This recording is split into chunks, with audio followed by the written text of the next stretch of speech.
সকলকে নমস্কার। যারা সিপিআইএম ফেসবুক পেজে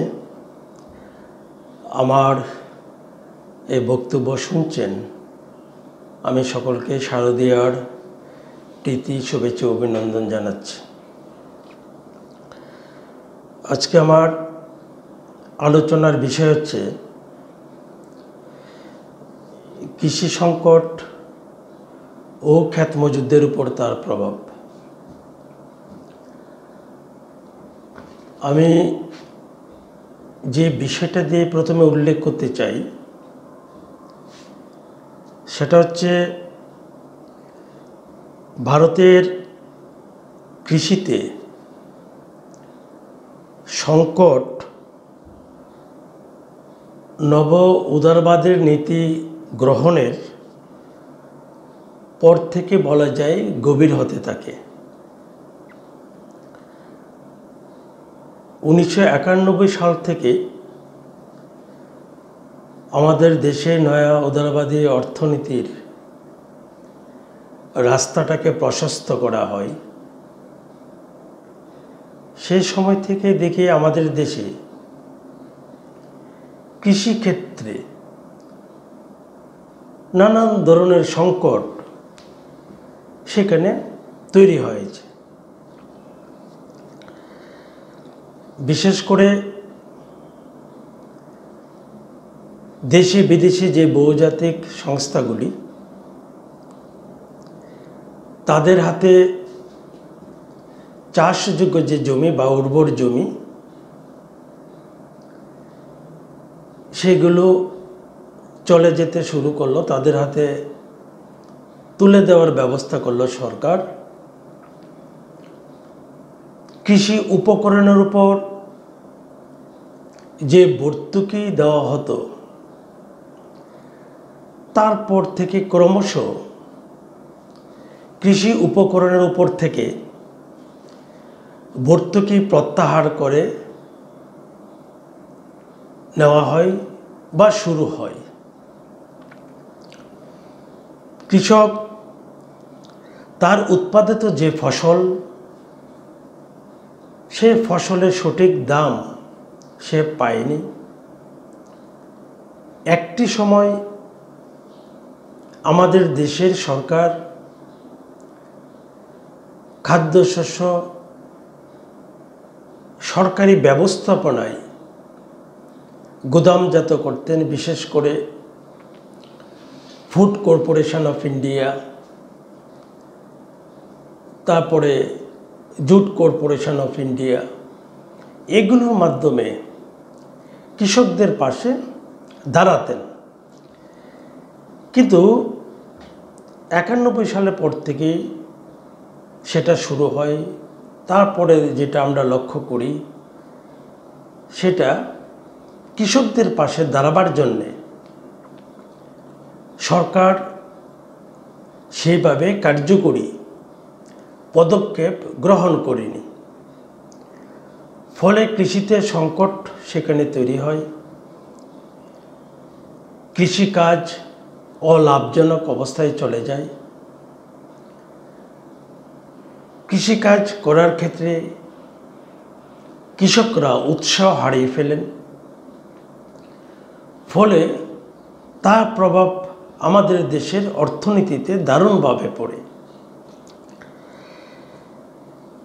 এবং বলা যায় সে সময়ে কৃষক তার কৃষিকার্য চালাবার জন্যে ঋণ গ্রহণ করতেন বিভিন্ন বেসরকারি প্রতিষ্ঠান থেকে, সুদখোর মহাজনের কাছ থেকে, কেউ কেউ আত্মীয় পরিজনের কাছ থেকেও ঋণ সেখানে গ্রহণ করতেন, বা সরকারের ক্ষেত্র থেকে ঋণ গ্রহণ যা করতেন, নির্দিষ্ট সময় সেগুলো পরিশোধ করতে পারেননি। ফলে অনেক কৃষক সেখানে আত্মহত্যার পথ বেছে নিয়েছেন। আমি এই সময়ের মধ্যে কয়েকটা বিষয় আমি উল্লেখ করব আপনাদের কাছে, যে বিশেষ করে 2014 সালে বিজেপির নেতৃত্বাধীন এনডিএ সরকার প্রতিষ্ঠিত হওয়ার পর থেকে দেশের কৃষিক্ষেত্রে সংকট আরও বেশি ঘনীভূত হয়, সংকট আরও তীব্র থেকে তীব্রতর হয়। সরকার যা বলছেন কাজে সেটা করছেন না, একটা দ্বিচারিতা লক্ষ্য করা যায়। তো ফলে দেখা যায় কি, যে 14 সালের পর থেকে আমাদের দেশে কৃষকদের আত্মহত্যা অনেকটা বেড়েছে। সম্প্রতি ন্যাশনাল ক্রাইম ব্যুরো একটা রিপোর্ট পেশ করেছেন, তাতে যেটা উল্লেখ করেছেন 2019 সালে দেশে কৃষক ও ক্ষেত মজুর আত্মহত্যা করেছে 42,480 জন, অর্থাৎ প্রতিদিন 154 জন কৃষক আত্মহত্যা করেছেন। আত্মহত্যার মূল কারণ যেটা, সেটা হচ্ছে অভাব, ঋণগ্রস্ততা এবং বেকারি। যেহেতু কৃষক ফসল উৎপন্ন করে সঠিক দাম পাচ্ছেন না, ফলে তাকে অর্থনৈতিক সংকটে পড়তে হয়েছে বা পড়তে হয়। কৃষক যেটা করেন সেটা হচ্ছে, অর্থাৎ আমরা যেটা জানি যে তার উৎপন্ন ফসল একটা অংশ রেখে দেয় তার খাওয়ার জন্যে, আর আরেকটা অংশ বিক্রি করে তার যে সাংসারিক যে ব্যয় সেটা মেটাবার জন্যে বা অন্যান্য যে খরচ রয়েছে সেগুলো মেটাবার প্রশ্নে কৃষক এটা বিক্রয় করে। কিন্তু যেহেতু কৃষিকাজটা সেইভাবে লাভজনক নয়, ফলে তার মধ্যে অর্থনৈতিক সংকট এবং অভাব সেখানে তৈরি হওয়াটাই স্বাভাবিক, যেটা তৈরি হয়েছে।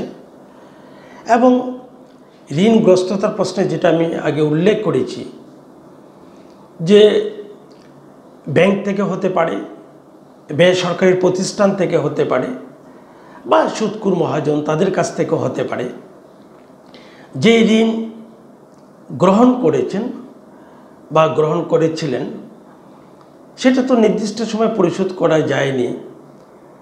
ফলে তার মধ্যে যেহেতু ফসলের সঠিক দাম সে পায়নি বা সঠিক দামে বিক্রয় করতে পারেনি, ফলে তার যে ঋণ সেই ঋণ কৃষক পরিশোধ করতে পারেনি। সেটা ব্যাংক হতে পারে বা বিভিন্ন প্রতিষ্ঠান হতে পারে, আত্মীয় পরিজন হতে পারে, পরিশোধ করতে পারেনি। এই ঋণগ্রস্ততা কৃষকদের কৃষিকাজ থেকে বলা যায় অনেকটাই দূরে চলে যেতে সাহায্য করেছে। বেকারি ক্ষেত্র যেটা একটা লক্ষ্য করা যায়, যেহেতু অনেক ক্ষেত্রে কৃষকরা, বিশেষ করে প্রান্তিক কৃষক যারা, তারা একটা সময় জমিতে কাজ করার পরে সে অন্যান্য পেশার সঙ্গে যুক্ত হয়ে যায়। তার জীবিকা নির্বাহের প্রশ্নে সে শ্রম বিক্রি করে। কিন্তু এই ক্ষেত্রে যেটা আমরা দেখেছি আমাদের দেশে, দারুণভাবে একটা সংকট সেখানে তৈরি হয়, সেভাবে কাজটাজগুলো করার প্রশ্নে নানা রকম প্রতিবন্ধকতা লক্ষ্য করা যায়। ফলে যে প্রান্তিক চাষি বা একেবারে ক্ষুদ্র চাষি তারাও সেভাবে শ্রম বিক্রি করার সুযোগ পায়নি বা পাচ্ছেন না, এরকম একটা অবস্থা সেখানে তৈরি হয়েছে। 2015-16 সালে কৃষি যে সেন্সাস হয়েছিল, সে সেন্সাসের তথ্য যেটা বলছে সেটা হচ্ছে ভারতে 14.57 কোটি কৃষক পরিবার রয়েছে, যার মধ্যে 12.56 কোটি পরিবার হলো ক্ষুদ্র ও প্রান্তিক চাষি। এরা মোট কৃষকের 86.21% এবং এদের হাতে জমির যে পরিমাণ, মোট চাষযোগ্য যে জমির 47.3% ওদের হাতে। বলা যায় 15.7 কোটি হেক্টর জমি তাদের হাতে, অর্থাৎ মাত্র 13.79% জমির মালিকের হাতে মোট জমির 56.21%।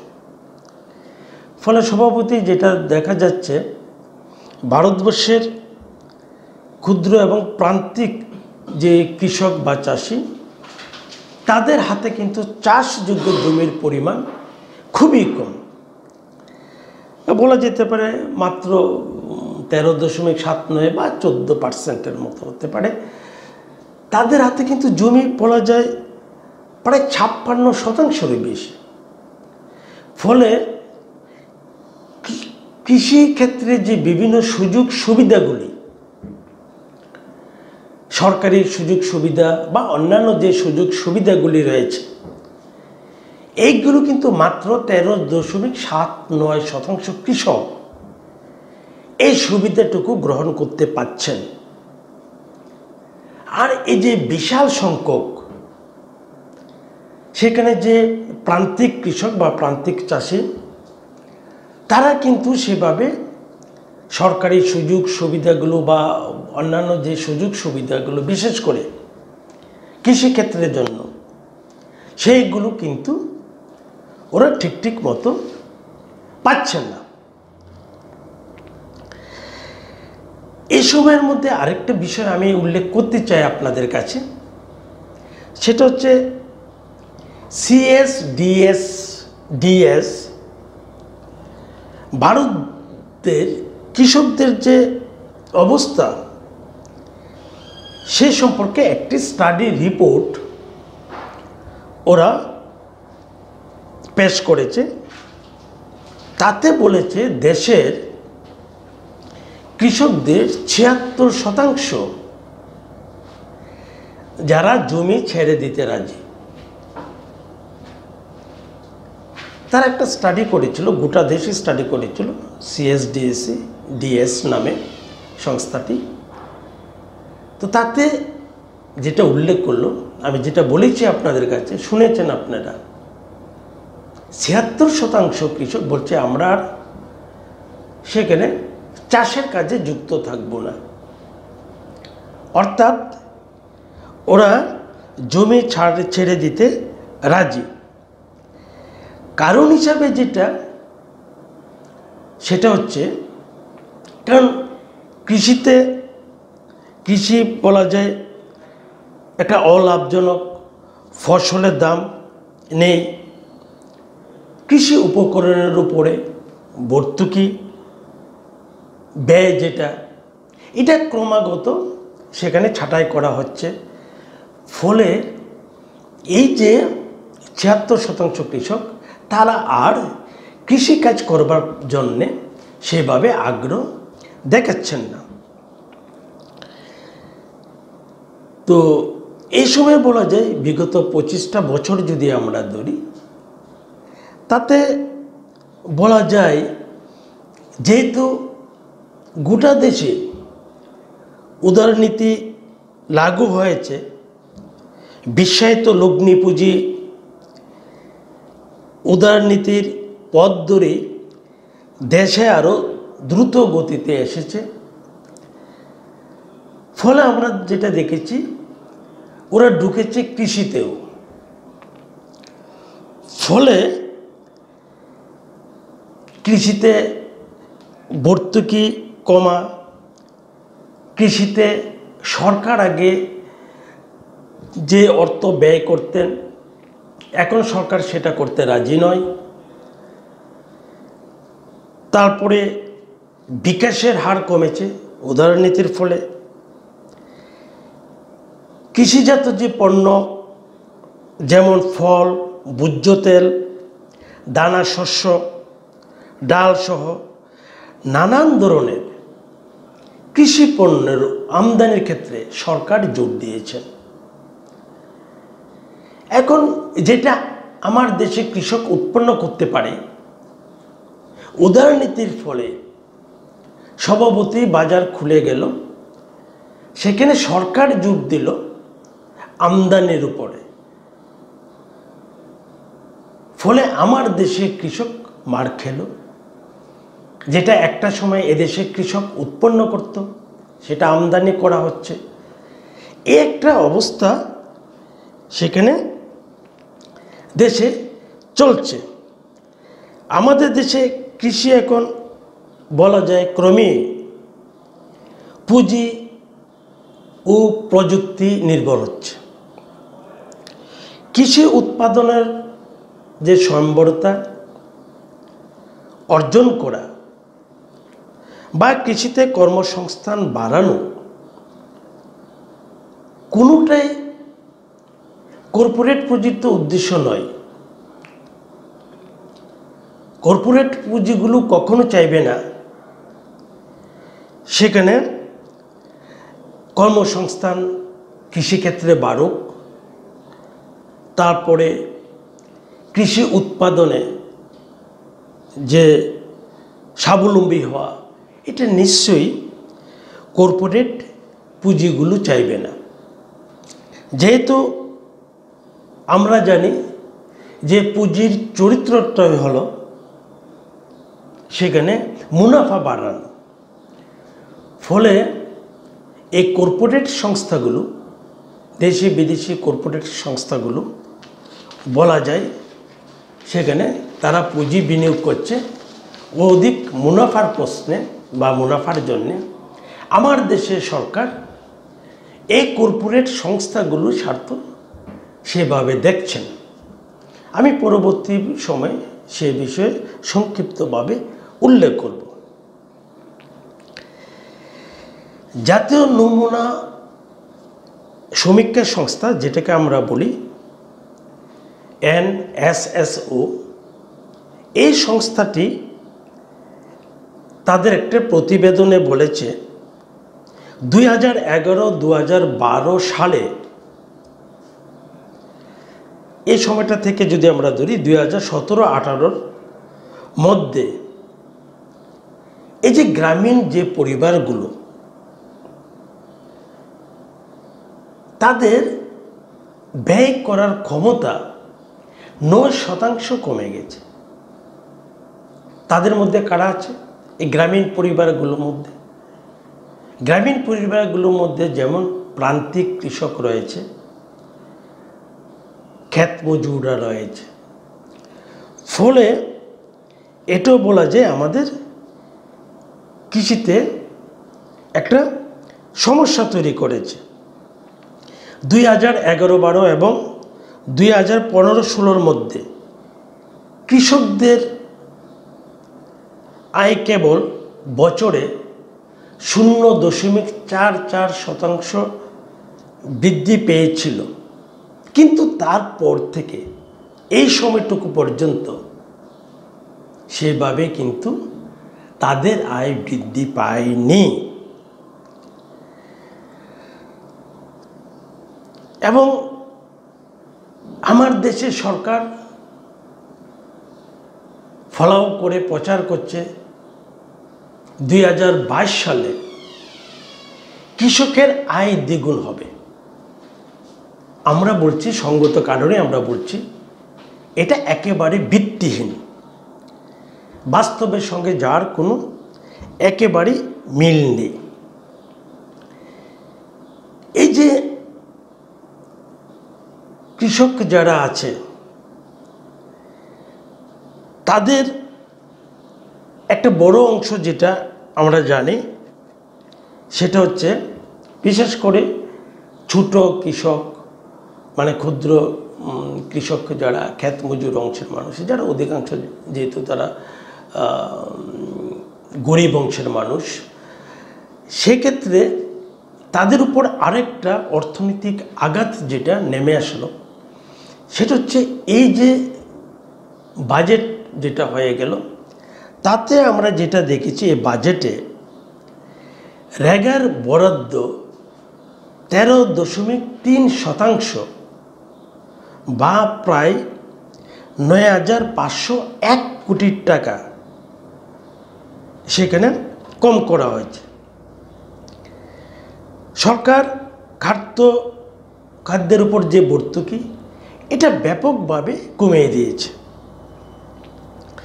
এবং যেটা হিসাব থেকে দেখে গেল যে 1,92,249 কোটি থেকে 1,22,235 কোটিতে চলে আসলো। এই যে এত টাকা কমিয়ে দেওয়া হলো, তাতেও কিন্তু ভারতবর্ষের কৃষিক্ষেত্রে তার একটা প্রভাব পড়েছে। কারণ যেটা আমি একাধিকবার উল্লেখ করেছি যে এক ক্ষুদ্র চাষি যারা বা প্রান্তিক চাষি যারা, তাদের একটা অংশ বা মানে কৃষি শ্রমিক যারা, তাদের একটা অংশ জায়গাতে কাজ করে কিছু অর্থ উপার্জন করতেন, জীবিকায় নির্বাহের প্রশ্নে খানিকটা তাদেরকে সাহায্য করত। কিন্তু এটা কমিয়ে দেওয়ার কারণে, রেগাতে বরাদ্দ কমিয়ে দেওয়ার কারণে একটা বিশাল অংশে টাকা কমিয়ে দেওয়া হয়েছে। শুনলেন আপনারা, আমি একটা পরিসংখ্যান উল্লেখ করেছি আপনাদের কাছে। ফলে তারও খানিকটা অর্থনৈতিক সংকটের মধ্যে পড়ে গেল। জাতীয় কৃষি কমিশনের যে সুপারিশকৃত যে ফসলের সহায়ক দাম, এটা এদেশের যারা কৃষক, প্রকৃত কৃষক, তারা কিন্তু সেইভাবে পাচ্ছে না। এবং আপনারা লক্ষ্য করে দেখবেন এইবারের বাজেটে এই সংক্রান্ত বিষয়ে একটি শব্দও সেখানে উল্লেখ নেই। একটা সমস্যার মধ্যে এদেশের কৃষকরা রয়েছে এবং বিশেষ করে আমরা যেটা জানি বা যেটা উল্লেখ করতে হয় সেটা হচ্ছে উন্নত যে পুঁজিবাদী দেশগুলি রয়েছে সেখানে কিন্তু কৃষি উপকরণের উপর সেই দেশগুলো সরকার ডালাও ভর্তুকি সেখানে দিচ্ছেন, কৃষকদের পাশে দাঁড়াচ্ছেন। কিন্তু আমাদের দেশের চিত্রটা একটু ভিন্ন বা একেবারে উল্টো বলা যেতে পারে। সেটা হচ্ছে আমার দেশে সরকার ভর্তুকি ক্রমশ প্রত্যাহার করে নিচ্ছেন এবং আমার দেশের সরকার তারা এখন কাজ করছে, তাদের একটা মাত্র লক্ষ্য বলা যায় বা একটি লক্ষ্য বলা যেতে পারে, সেটা হচ্ছে দেশি বিদেশি কর্পোরেট সংস্থাগুলো স্বার্থ দেখা। এই সময়ের মধ্যে আমরা যেটা দেখেছি, ভারতবর্ষের বিভিন্ন রাজ্যের বহু উর্বর চাষযোগ্য জমি সেখানে কর্পোরেট সংস্থাগুলোর হাতে তুলে দেওয়া হয়েছে। কখনো কখনো আমরা দেখেছি কলকারখানার নামে, কখনো কখনো শপিং মলের নামে, কখনো কখনো আমরা দেখেছি SEZ নামে, নানানভাবে উর্বর জমিগুলো, চাষযোগ্য যে জমিগুলি, এই জমিগুলো চলে যেতে শুরু করলো কর্পোরেট সংস্থাগুলোর হাতে। সরকার কর্পোরেট সংস্থাগুলোর স্বার্থ দেখছেন, তাদের সম্পদ কী করে আরও বাড়ানো যায় সেই চেষ্টা করছেন আমার দেশের সরকার। আর আমার দেশের মানুষের অন্নদাতা বা এদেশের জাতীয় আয়ের যেখান থেকে বলা যায় 13 উপরে অর্জিত হয় এগ্রি সেক্টর থেকে, যার সঙ্গে আমার কৃষক বন্ধুরা যুক্ত, সেই কৃষকের স্বার্থ আমার দেশের সরকার সেখানে দেখছেন না। একটা হিসাব থেকে যেটা আমরা দেখেছি যে আমাদের দেশে যা জনসংখ্যা, তার 52% পরিবার হচ্ছে কৃষক পরিবার, যারা কৃষির উপর একেবারে প্রত্যক্ষভাবে নির্ভরশীল। এখন তাদের অবস্থাটা কি? যদি আমি উল্লেখ করেছি জিডিপির 13 বলা যায় 2% আসে আমাদের এগ্রি সেক্টর থেকে, কৃষিক্ষেত্র থেকে। কিন্তু বিগত 2 দশকের হিসেব যদি আমরা একটু দেখি বা খুঁজে নেওয়ার চেষ্টা করি, তাহলে নিশ্চয়ই আমরা দেখব সেভাবে আমার দেশের জাতীয় আয়ের যেটা, এটা ক্রমশ কমছে।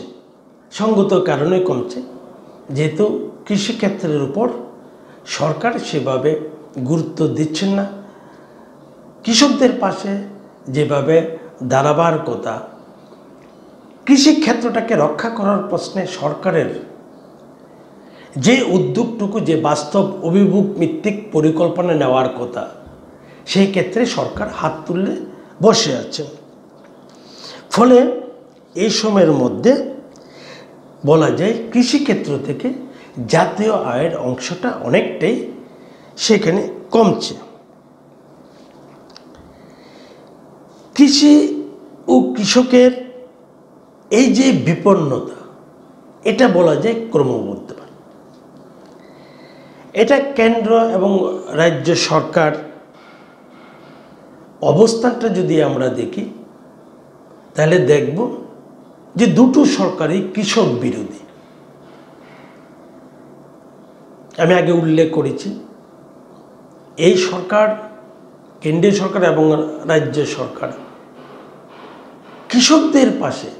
আমাদের রাজ্য দেখছি কখনো অতিবৃষ্টি, কখনো অনাবৃষ্টির কারণে কৃষকের ফসল যখন নষ্ট হয়ে যায়, সরকারকে যেভাবে দায়িত্ব নিয়ে পাশে থাকবার কথা, যেভাবে সরকারিভাবে বিভিন্ন পদক্ষেপ নেওয়ার কথা, বা সরকারিভাবে বা সরকারি পর্যায়ে যে সিদ্ধান্তগুলো নেওয়ার কথা, সেইগুলো সরকার সে পদক্ষেপ বা সিদ্ধান্ত সেখানে গ্রহণ করছেন না। এই সময়ের মধ্যে আরেকটা পরিস্থিতি সামনে এসে আমরা দাঁড়িয়েছি, সেটা হচ্ছে কোভিড-19 যে মহামারী, তাতে গোটা দেশের কি অবস্থা বা বর্তমান সময়ে কি চলছে সে সম্পর্কে আপনাদের অনেকেরই জানা রয়েছে। আমি সে সম্পর্কে বিশদভাবে উল্লেখ করব না, তবে কয়েকটি বিষয় আমি আপনাদের কাছে উল্লেখ করতে চাই এই কারণে, সেটা হচ্ছে কৃষিক্ষেত্রে সংকটের পাশাপাশি এই পরিস্থিতির কারণে, বিশেষ করে লকডাউনের কারণে কৃষকদের উপর, ক্ষেতমজুরদের উপর আরও ভয়ানক সংকট নেমে এসেছে। এবং কিভাবে সে সম্পর্কে আমি সংক্ষিপ্তভাবে আপনাদের কাছে তুলে ধরার চেষ্টা করব। আপনাদের অনেকেরই মনে আছে বিশ্ব স্বাস্থ্য সংস্থা 11ই মার্চ বিশ্বজুড়ে অতিমারির ঘোষণা করলেন। 2 সপ্তাহ সময় পাওয়া সত্ত্বেও 24শে মার্চ রাত 8টায় আমাদের দেশের প্রধানমন্ত্রী লকডাউন ঘোষণা করলেন।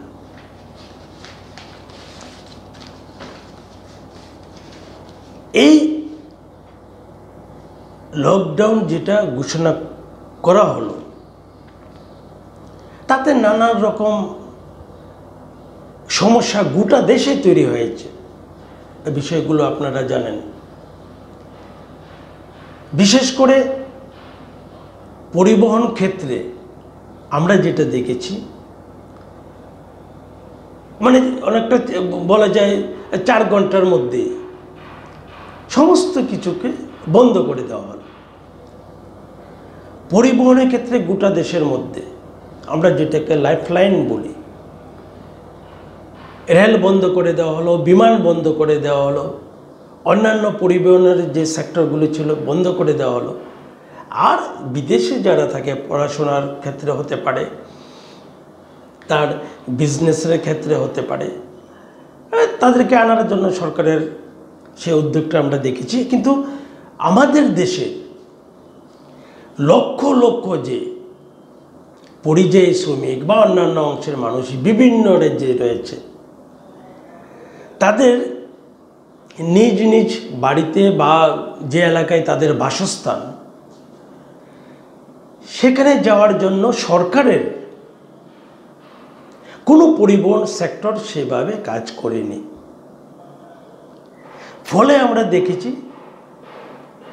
সেখানে মাইলের পর মাইল, কয়েকশো মাইল পরিযায়ী শ্রমিকরা হেঁটে বাড়ির দিকে রওনা দিলেন, ক্লান্ত হয়ে গেলেন, কেউ রাস্তায় মারা পড়লেন। অসংখ্য পরিযায়ী শ্রমিক যারা এই সময়ের মধ্যে লকডাউনের কারণে সেখানে মারা গেলেন। তার জন্য সরকারকে আমরা দায়ী করছি, সঙ্গত কারণেই করছি। কারণ এরকম একটা অবৈজ্ঞানিক চিন্তা ভাবনা একটা দেশের সরকার কখনো নিতে পারে না। যারা সুস্থভাবে একটু চিন্তা ভাবনা করেন, যারা বিভিন্ন বিষয়গুলো সম্পর্কে খোঁজখবর রাখেন, স্বভাবতই তাদের আরও বাস্তবসম্মত পরিকল্পনা নিয়ে সেখানে অগ্রসর হওয়া প্রয়োজন ছিল, কিন্তু করেনি সরকার। ফলে আমরা দেখেছি তার প্রভাব পড়েছে কৃষিক্ষেত্রের উপর। যেহেতু পরিবহন বন্ধ, কৃষক তার উৎপন্ন ফসল বাজারজাত করতে পারেনি, বিক্রয় করতে পারেনি। দুগ্ধ উৎপাদক, সেখানে গাড়ি না থাকার কারণে সেখানে দুধ সেভাবে বিক্রয় করতে পারেনি, নষ্ট হয়ে গেল। দুগ্ধ উৎপাদক চাষি তার সেখানে দুধ রাস্তায় ঢেলে দিলেন, ফেলে দিলেন।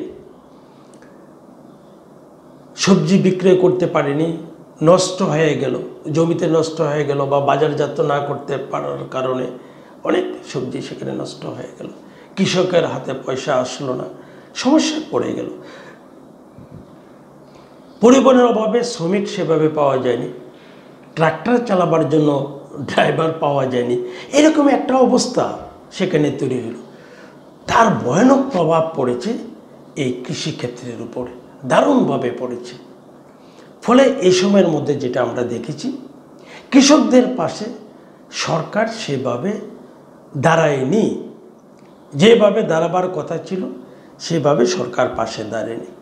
ঠিক সেই রকম পরিযায়ী শ্রমিকদের মধ্যে একটা বড় অংশ যারা ক্ষেতমজুর অংশের রয়েছে, যারা তাদের একখণ্ড জমিতে চাষবাস করার পরে সে জীবিকায় নির্ভর প্রশ্নে এক রাজ্য ছেড়ে অন্য রাজ্যে চলে যায়, মাইগ্রেন্ট লেবার বা পরিযায়ী শ্রমিক যেটাকে আমরা বলি, চলে যায় শ্রম বিক্রি করে, সেখানে অর্থ উপার্জন করে। কিন্তু এই বিশাল সংখ্যক পরিযায়ীর মধ্যে ক্ষেতমজুর, তাদের পাশেও সরকার সেভাবে দাঁড়ায়নি।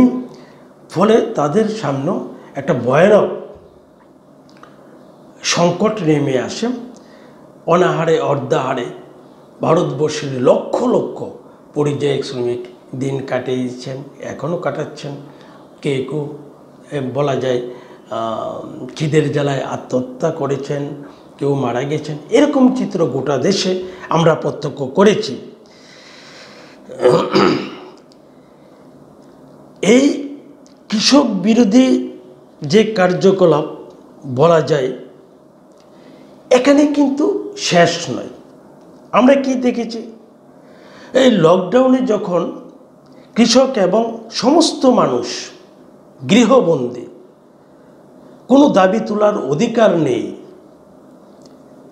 সভা সমাবেশ আন্দোলন বন্ধ, সেই সময় বা সেই সুযোগে নরেন্দ্র মোদী একটার পরে একটা বলা যায় কৃষক বিরোধী পদক্ষেপ সেখানে গ্রহণ করেছেন বা নিয়ে চলেছেন।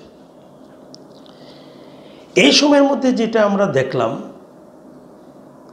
যে 3টি কৃষক বিরোধী অধ্যাদেশ সেখানে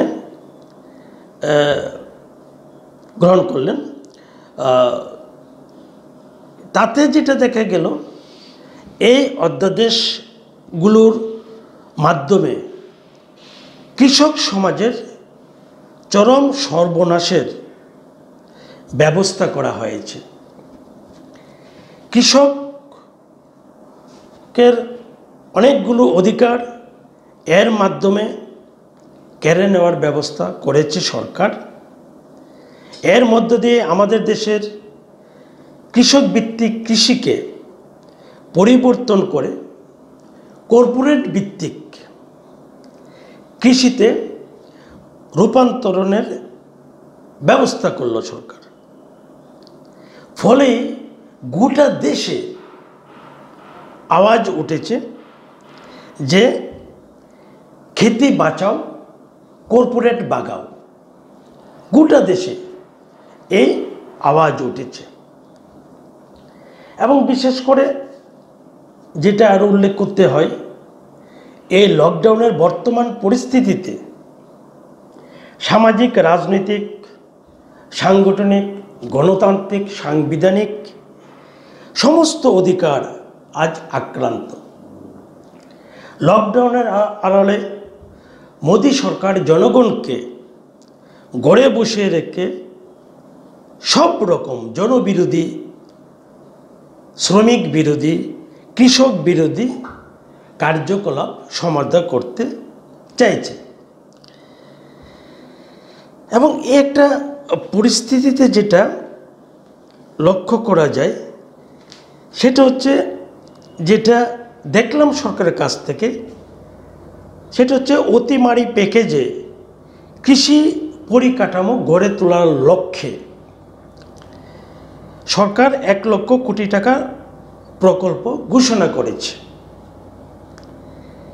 এটা আসলে আমরা মনে করি একটা ঋণ দানের ফাঁদ। কেন? যে বড় গুদাম, হিমঘর, এইসব গরিব প্রান্তিক চাষি ঋণ নিয়ে গড়তে যাবে কেন? বলছে এগুলো করা যাবে এই ঋণ নিয়ে। তো এগুলো গরিব চাষি বা প্রান্তিক চাষি এগুলো নিয়ে করতে যাবে কেন? এগুলো করতে যাবে কেন? প্রশ্নটা হচ্ছে এই জায়গায়। তার জন্য নাকি 2 কোটি টাকা পর্যন্ত ঋণ দেওয়া হবে।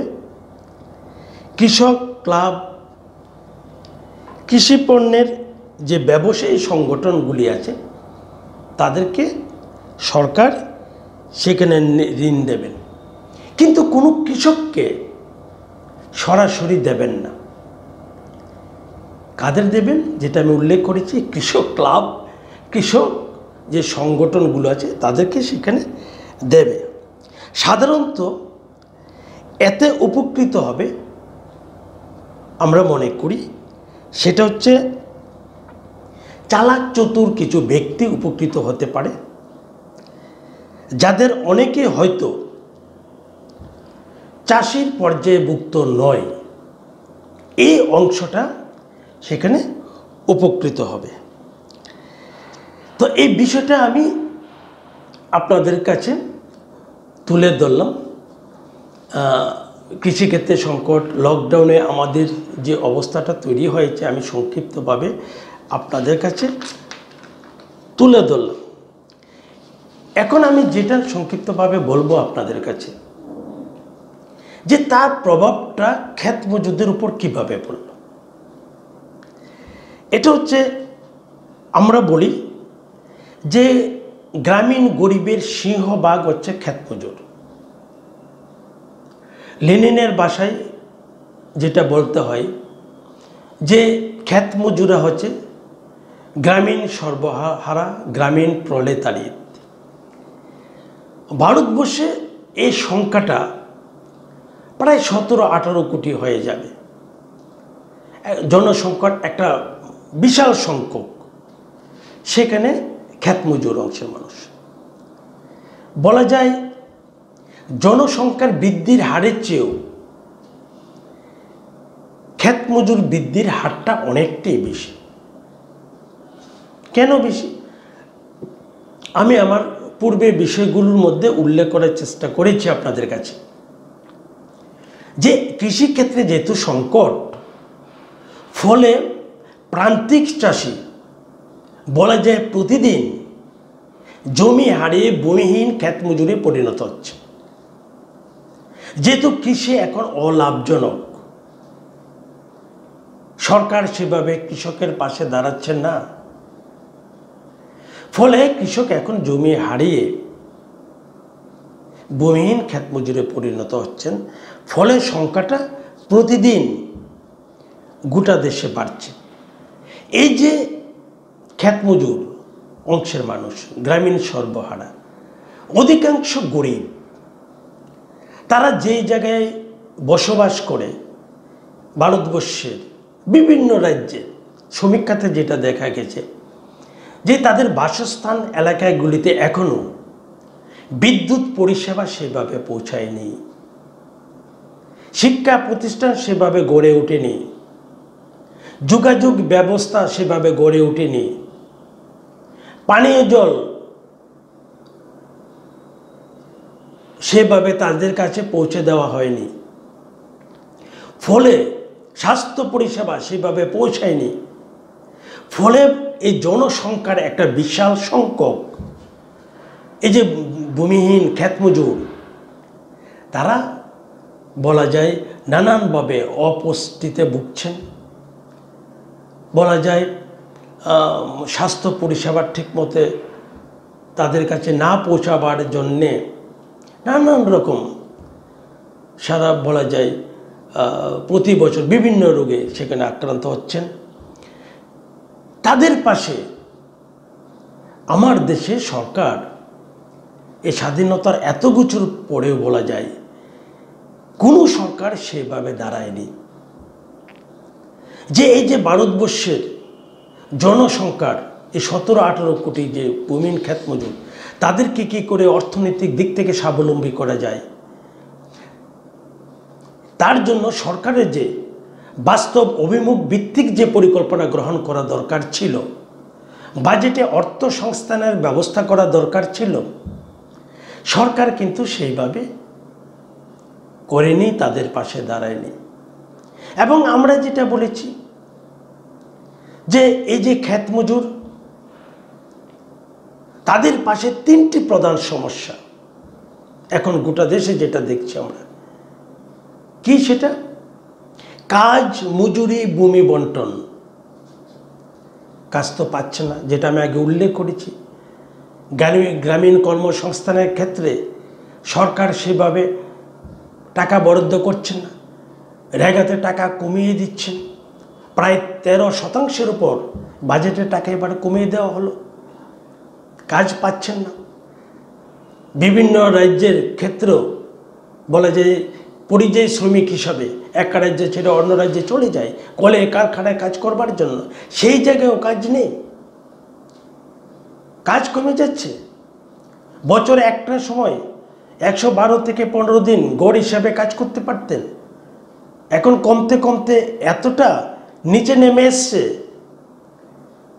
একেবারে 35, 36, 37 দিন, এরকম একটা অবস্থা তৈরি হয়েছে। তাছাড়া এই খ্যাত মজুর যে মজুরি, তার একটা সমস্যা আছে, মজুরি ঠিক মতো পাচ্ছে না।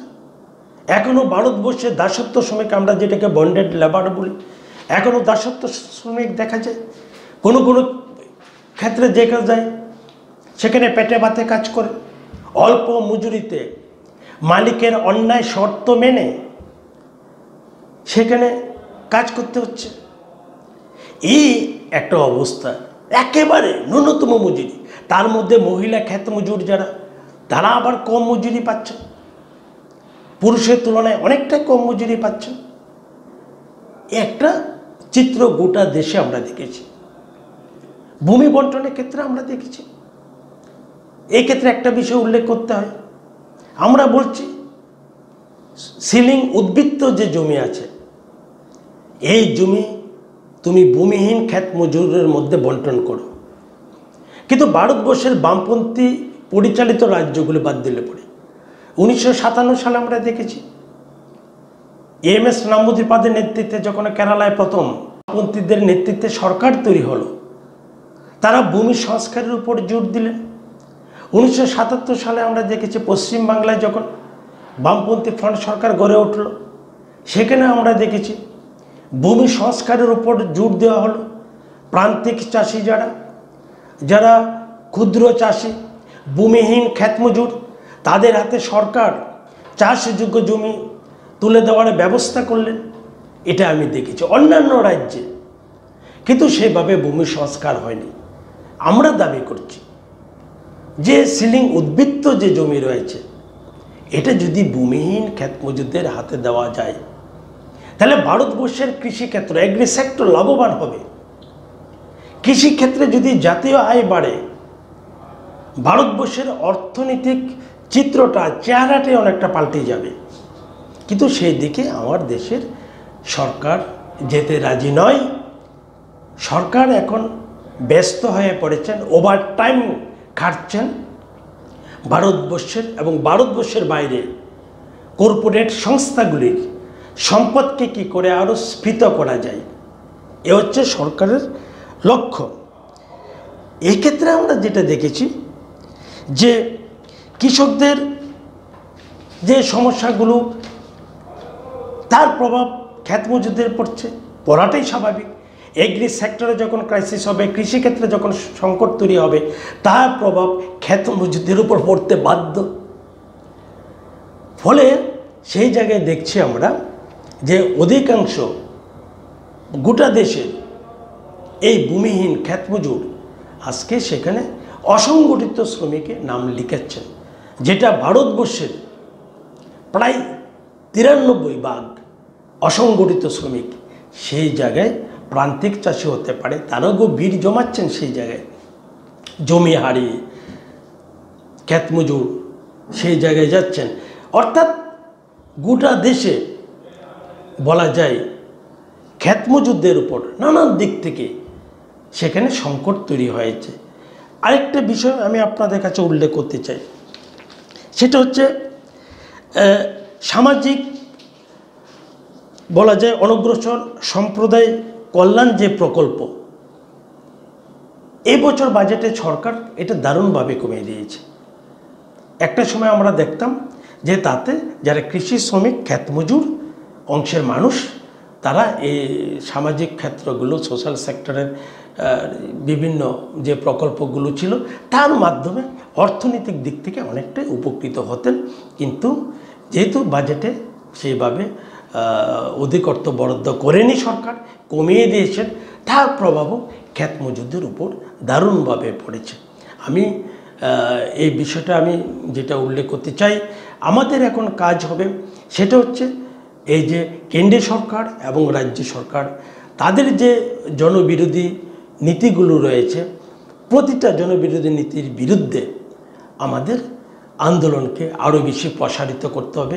তার জন্য সকল স্তরের মানুষকে যেমন আমাদেরকে যুক্ত করতে হবে, তার বাইরেও আমি যেটা বলতে চাই সেটা হচ্ছে আমাদের দায়িত্ব যে ক্ষেত মজুর, কৃষি শ্রমিক, অন্যান্য অংশ যারা রয়েছেন, তাদেরকে ঐক্যবদ্ধ করার মধ্য দিয়ে আমরা এই দুটো অপদার্থ সরকার, জনবিরোধী সরকার যারা জনস্বার্থের পরিপন্থী নীতি গ্রহণ করে অগ্রসর হচ্ছে, বলা যায় অনেকটা দ্রুত গতিতে, আমরা যদি সেইভাবে আমাদের আন্দোলনকে প্রসারিত করতে পারি, তাহলে হয়তোবা তাদের এই যে জনবিরোধী নীতিগুলো, এই নীতিগুলোর বিরুদ্ধে আমরা আমাদের রাজনৈতিক এই লড়াই সংগ্রামটাকে আরও বেশি বেগবান করতে পারবো, প্রতিরোধ করতে পারবো। এই কথাগুলো বলেই আমার আলোচনা এখানে শেষ করলাম। আপনাদের সকলকে নমস্কার।